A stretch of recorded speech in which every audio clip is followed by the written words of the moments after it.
안녕하세요. 요즘 암호화폐 시장을 보면 조금 흥미로운 움직임이 나타나고 있죠. 시장의 중심은 여전히 비트코인 같은데 반등하는 날에는 이더리움이 비트코인보다 더 상승하는 날들이 종종 보입니다. 그렇다면 이제 비트코인보다 이더리움 시대가 됐다는 뜻일까요? 꼭 그렇지는 않은 것 같아요. 오히려 지금 나타나는 현상은 시장이 이제 어떻게 회복되는지를 보여주는 하나의 신호 같습니다. 왜 이런 현상이 나타나는지를 조금 더 고민해봤고 깊게 이야기해 보겠습니다. 첫 번째 이유는 이더리움에 대한 가치에 대한 기대가 너무 낮아져 있었습니다.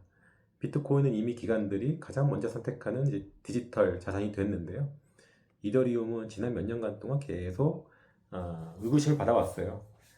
뭐 예를 들면 솔라나 같은 경쟁 체인에 밀리는 건 아닌지, 생태계는 커지는데 왜 ETH 가격은 오르지 않고 있는지, 이런 의문이 계속 쌓이면서 투자자들의 기대도 크게 낮아졌습니다. 투자에서 중요한 것은 이제 좋은 자산인 것도 중요하지만 시장의 기대보다 좋아지는지가 되게 중요하겠죠. 이미 기대가 낮아진 자산은 작은 변화만 있어도 가격이 크게 반등할 수 있습니다. 그래서 최근 이더리움이 비트코인보다 더 강하게 움직이는 것처럼 보이는 것 같아요. 두 번째 이유는 이제 시장이 회복될 때 투자자들이 어떤 시선을 가지냐가 제일 중요한 것 같아요. 시장이 회복될 때는 투자자들의 그 시선들이 이제 변화가 있거든요. 그러니까 시장이 무너질 때는 모두가 가장 안전한 자산을 찾겠지만, 그래서 비트코인에 돈이 몰리겠죠. 하지만 시장이 바닥을 확인할 때는 생각이 좀 달라집니다. 가장 안전한 자산이 무엇인가가 아니라 가장 많이 회복될 수 있는 자산은 무엇인가, 이게 중요하기 시작하죠. 이때 자연스럽게 이더리움이 주목받기 시작합니다. 비트코인보다 더 많이 하락했던 만큼 이제 회복의 폭도 더 클 수밖에 없기 때문이죠. 그래서 이더리움이 강하게 움직인다는 것은 단순히 ETH만의 문제가 아니라 시장의 위험 선호가 조금씩 살아나고 있다는 신호일 것 같습니다. 세 번째 이유는 이더리움이 단순한 코인이 아니라 블록체인 금융의 기반이기 때문입니다. 비트코인은 가치 저장의 핵심이라면 이더리움은 이제 스테이블 코인, 디파이, 토크나 자산 등 다양한 서비스가 돌아가는 기반 네트워크죠. 앞으로 기관들이 단순히 비트코인을 보유하는 것을 넘어서서 스테이블 코인이나 뭐 실물 자산 토크나 이런 시장까지 확대한다면 이더리움의 역할이 커질 수밖에 없습니다. 다만 여기서 중요한 것은 생태계가 커지는 것만으로 충분하지는 않고요. 그 성장이 실제로 ETH 수요 증가로 연결돼야 된다는 겁니다. 시장은 앞으로 바로 이 부분을 확인하려 할 것 같습니다. 네 번째 이유는 스테이킹 구조입니다. 이더리움은 보유하면서 스테이킹 할 수 있잖아요. 스테이킹 물량은 시장에 바로 나오지 않기 때문에 공급이 줄어드는 효과가 있죠.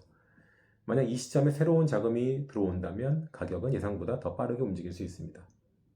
물론 이것이 이제 상승을 보장하는 건 아닌데요. 결국 중요한 것은 공급보다 수요가 더 강한가인 거잖아요. 그 관점에서는 긍정적인 면이 있는 것 같습니다. 하지만 여기서 많은 사람들이 착각하는 것이 있어요. 가격 반등보다 추세의 전환, 그러니까 가격 반등과 추세의 전환은 완전히 다른 얘기라는 거죠.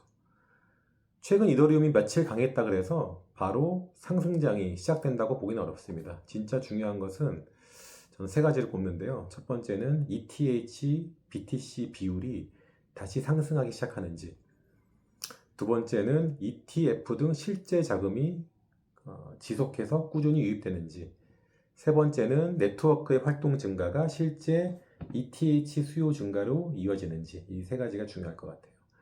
이게 다 같이 함께 나타나야지 비로소 이더리움이 구조적으로 살아났다라고 이야기할 수 있을 것 같습니다.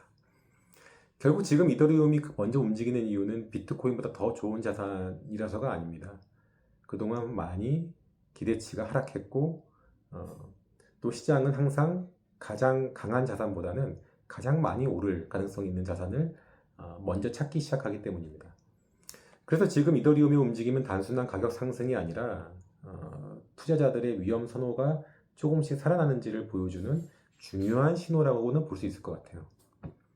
여러분은 이번 이더리움의 반등이 단순한 기술적 반등이라고 보이시나요?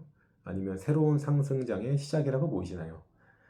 댓글로 여러분의 생각을 좀 남겨주시고요. 앞으로도 이런 시장의 흐름을 조금 더 깊이 분석하는 영상을 보고 싶으시다면 좋아요와 구독도 부탁드리겠습니다.